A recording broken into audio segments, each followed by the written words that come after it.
gotta grow your coins. Grow your coins, grow your coins. Grow your coins, grow your coins. You gotta grow your coins. Grow your coins, grow your coins. Grow your coins, grow your coins. You gotta grow your coins. Grow your coins, grow your coins. Good afternoon, ladies and gentlemen. Welcome. I am the Crypto Crow. It is 11:41 my time, and I'm just going to publish this video as soon as I'm finished.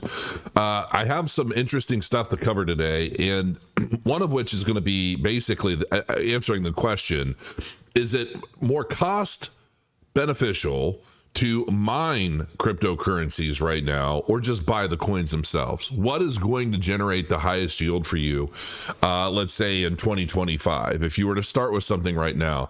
And I'm going to show you kind of some of the calculations related to cryptocurrency mining currently and what everything means. I started in crypto in the mining realm, and it's a lot of fun, honestly, but we're going to answer some questions. First thing we're going to do is we're going to go over a couple little news tidbits. Cardano rises more than 5% over the last 24 hours. And obviously some news with Spectrum Finance to integrate with Cardano. Cardano, obviously being my big, my love, my reason for getting up in the morning in the crypto space. Spectrum Finance, a distinguished name in the decentralized exchange landscape, renowned for fostering trustless, cross-chain programmable messaging, has revealed its strategic collaboration with Cardano, the innovative smart contract platform.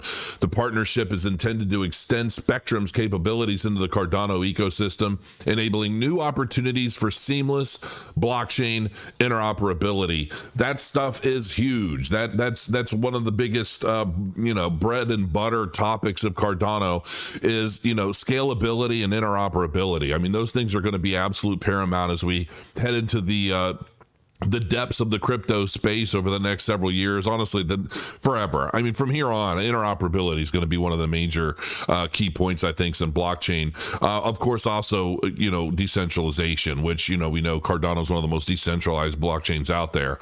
Now, let's dive into some information. So I was going over the markets today, and I was kind of looking at what's happening. And obviously, we can see this is just my personal watch list.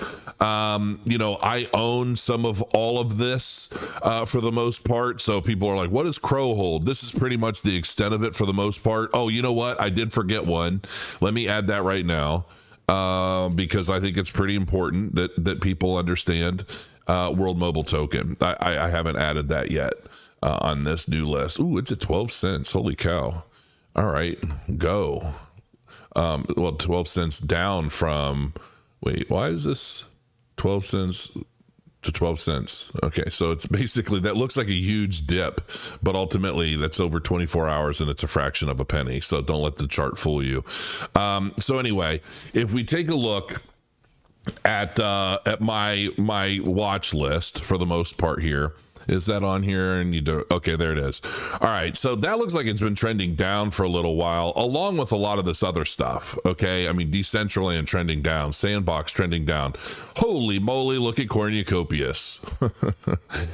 Cornucopias is the polar opposite. I don't know what happened that caused that humongous leap in volume, and price action. I don't know, but it was, I know that my video is going all over the place. Everybody's sharing my recent video about the cornucopia sneak peek I got, and that's just been sending everything up. So that's fantastic. But we also see that Bitcoin is coming down over the last 7 days. Ultimately, it's in the red. Down almost 3% on the week. We see Ethereum, not really doing much, 0.2%. But we see XRP, up substantially. It's sitting at around 80 cents. We see Cardano basically getting ready to, looks like, break through 32 cents. I'm thinking we could see 35 cents. But up 10.6% on those 7 days. Now, and here's the thing that people don't realize. Bitcoin and Ethereum typically always hit first. And then once those hit, you see these little dips because that's where they take profit out of the charts and they put it into other things. And that's typically when Cardano shines. And oftentimes you'll see Cardano shoot up 30, 40, 50% all on its own. Everything else in the market could be red, but Cardano will spike. And that is the nature of the beast. Cardano to me is like the black sheep of crypto or something, but it's like that sleeper. It's that, what if you're driving down the street and you see this jalopy car that you look past, you think there's no way that car is fast. I want to make fun of them. And then you start revving your engine and he leaves you at the starting line. We call those sleepers, right? It's like people aren't expecting Cardano to do what it's doing because it's not getting the coverage that all of these venture capital funded assets are. And so everything that Cardano has been doing, all of its accolades, its milestones, those are the things that are ultimately fueling the interest in the blockchain. It's what its actual capabilities are. That's what's fueling it, as well as the community itself. So when you see Cardano going up, you know that it's on its merits, not because somebody bought some promo piece on Forbes to try and pump up its value. Okay. And, we see Solana is obviously up as well, 16.3%. The race is on between the two. And, listen, I own some Solana because my trading bot bought some. And I thought, you know what, I'm just going to keep it. When I closed the bot, I liquidated a lot of it, but I thought, you know what, as much as I don't personally care that much for Solana, there's something to be said about Ponzonomics and venture capitalists that control the markets to some degree and are willing to put new money after old money, in the sense that if they're holding significant sums of Solana, they're willing to basically pump that price through, whether it's promotional articles or, whatever. And at the same time, you can't escape the very fact that Solana has put a lot of money into their ecosystem by paying developers to build on it. Okay.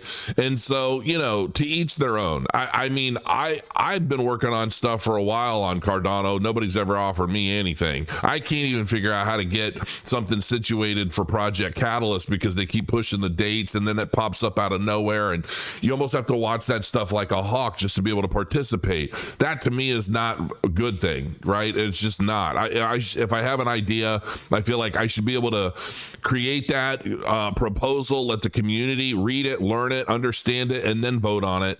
And maybe that's the case, but it's been so confusing for me. I've just been doing everything out of pocket. I could probably call Solana and say, hey, I'm building this on Cardano. Can you give me a grant so that I could get this thing done? But I'm not doing that.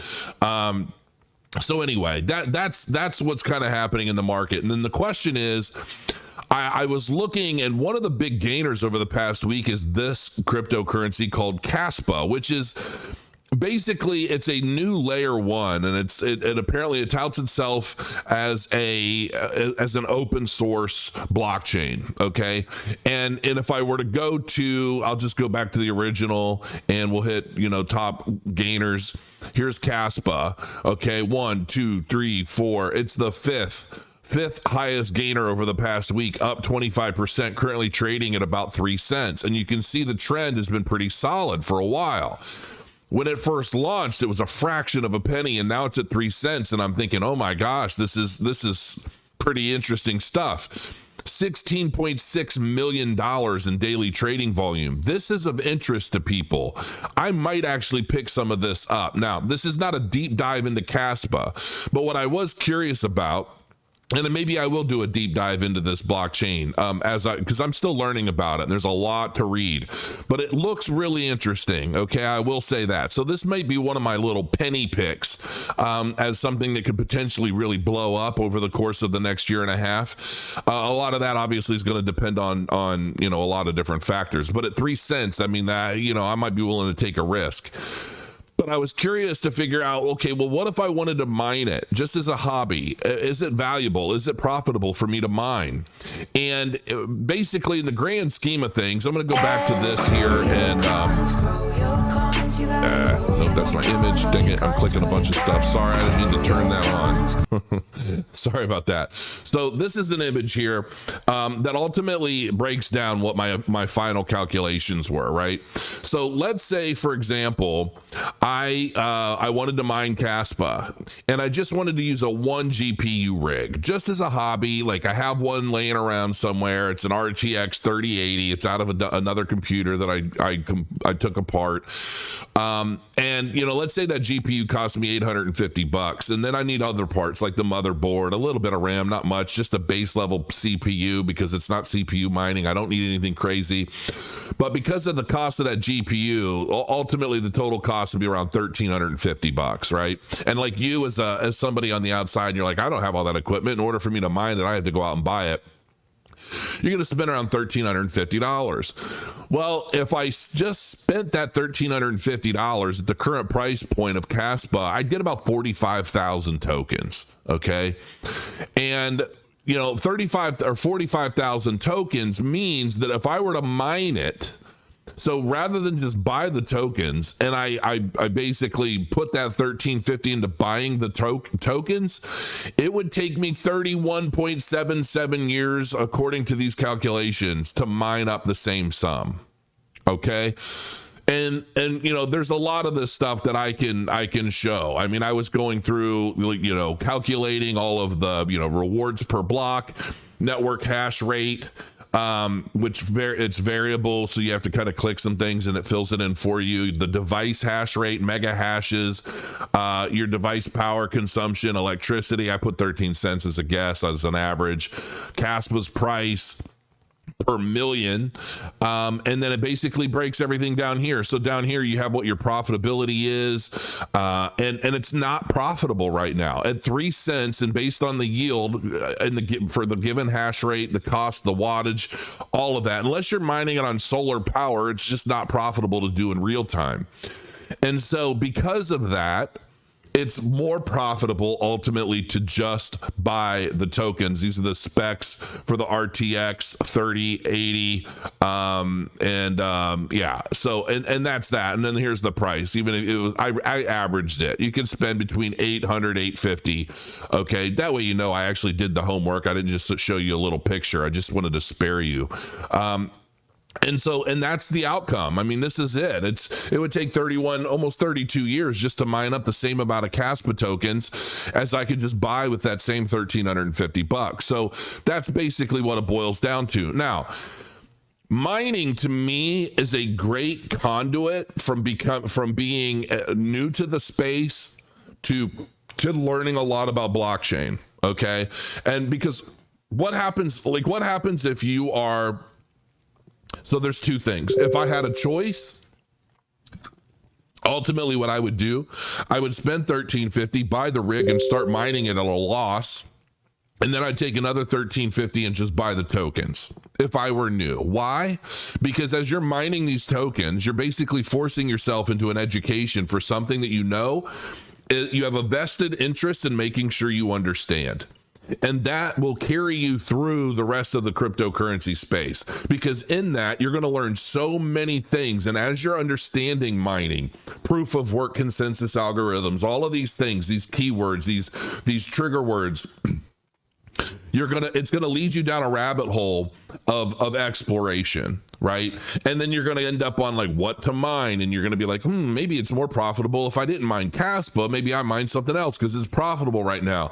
But everything fluctuates. What's profitable to mine today might not be profitable to mine tomorrow. And so there are software scripts out there that will automatically change what you're mining based off of the profitability of the variable tokens in that list, right? There's a lot of tools to help people with mining and to help make it more profitable. But ultimately, where we're at in the market today, if you're entering the space with fresh fiat money that you're pulling out of a bank, you're throwing it into an exchange to buy an asset, right now it's generally more profitable to just buy the tokens. And I've done similar similar things in the past on Bitcoin mining profitability, explaining kind of how every 6 months, the technology increases the hash rate by like double. So it's almost like every 6 months there's a halving in Bitcoin. It's like a soft halving. Then you have the hard halving, which is the algorithm itself. It's been programmed to cut mining yield in half every 4 years. But a lot of people don't talk about these soft halvings because it's variable based off of how many people are mining Bitcoin at the time and how much power they're using to mine it. So it does tip and it does ebb and flow. It does go up and down, but ultimately on an overall scale, the hash doubles every 6 months. I mean, I calculated it out multiple times and I've done videos on it in the past. And so at that point, it's kind of like, listen, unless you're buying the equipment at the peak of the market and you're not even using it until like the bear of the next market, it's like it's very, very, very difficult to make mining profitable. But that is really not the point. The cost, the power consumption of mining is what makes it very tricky.